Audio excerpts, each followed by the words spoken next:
I'll be interested to hear what's important enough to take you away from your own engagement party. Want a drink? No, thanks. Well, you don't mind if I finish mine? To the bride-to-be.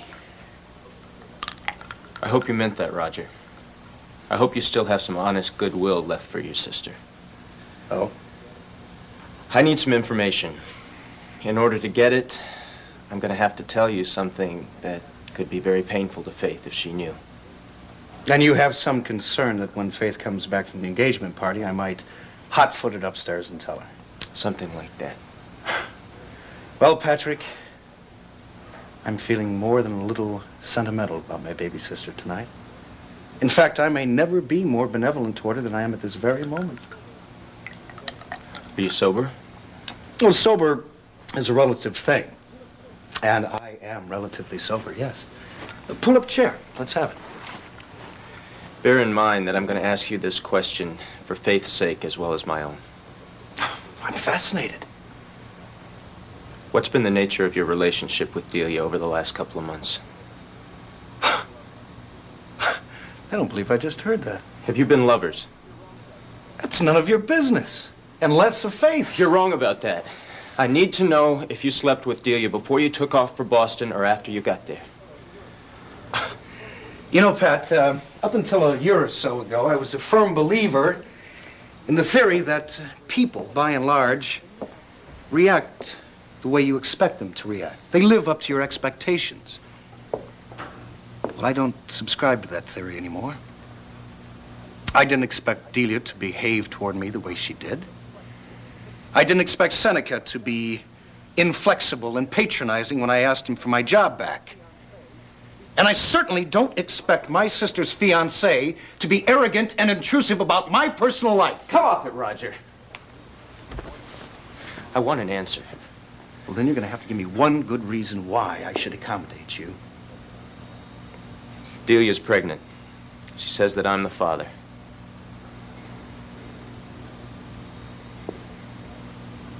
Could it be?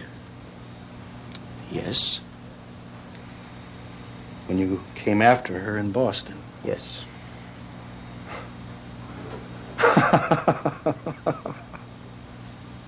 Oh, Pat.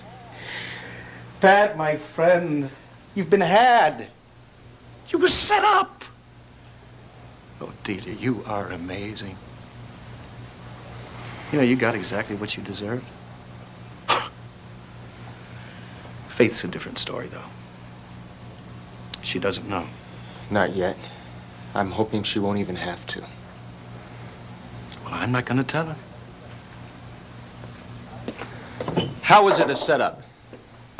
I think she planned the whole thing. And in answer to your first question, no. Delia and I have not made love at any time during the last few months. How pregnant is she?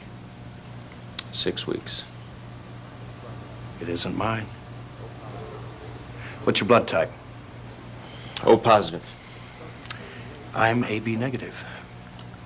So if you'd care to wait for the next 7 or 8 months, we can prove in the time-honored fashion that I'm not the child's father.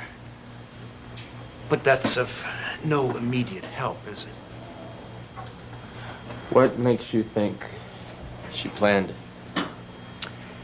Given our situation at the time, a lot of things didn't add up.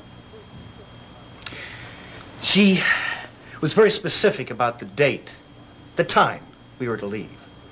She refused to fly. She insisted on taking a ship. And she seemed very pleased when she found out it was sailing from Boston.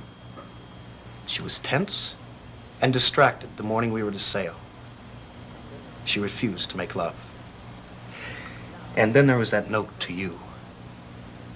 Now, if you interpret that as meaning that she planned our departure around a time where she was most likely to conceive, or that she insisted on taking a ship so you would have time to catch up with us, and that she would have liked the idea of having you all alone in Boston.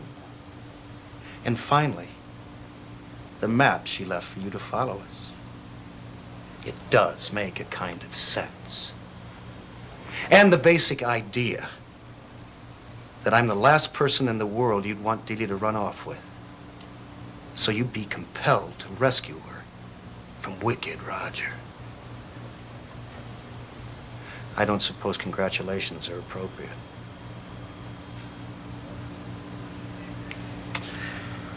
Sad thing is, I'd be pleased if the baby were mine. So what are you going to do? I don't know. Well, after all the trouble she's been through, I doubt that she would consider an abortion. No. Faith deserves better.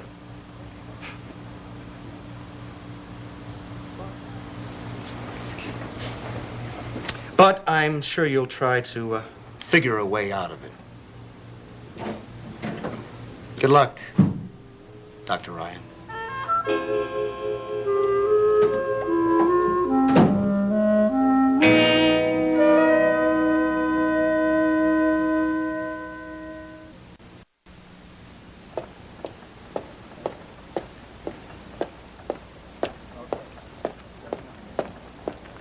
Okay. Don't tell me anymore. I figured it out for myself. Let me finish. I don't want to hear it from you. The baby isn't mine. No. It's Seneca's.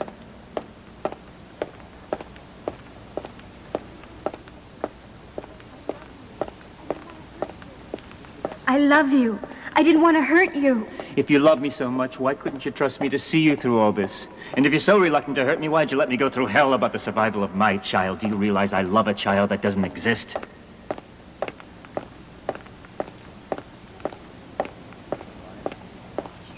So what do we do? You've been lying to me for months. I said Seneca and I were friends, and we were. Friends who happened to conceive a child together. I thought it was the start of our life, finally.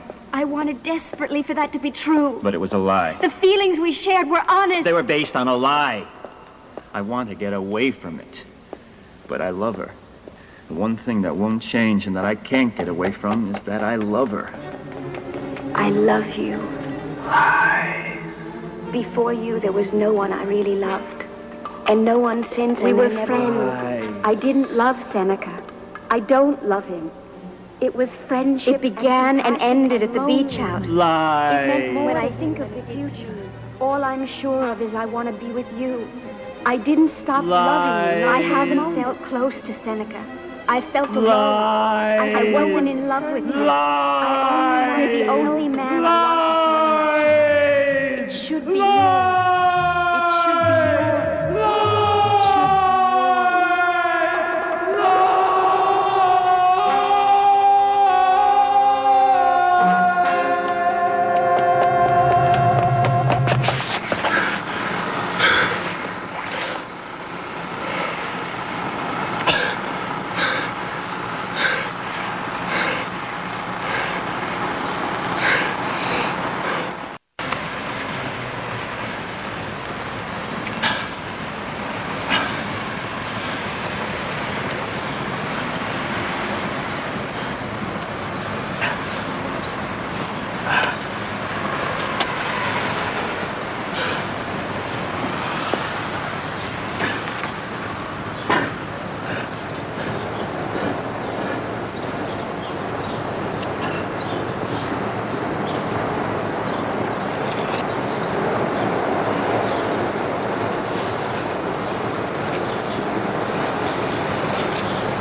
In Landview, rules were meant to be broken, and its residents will stop at nothing to get their way. Catch all the Landview shenanigans on an all-new episode of One Life to Live, weeknights at 9 on SoapNet.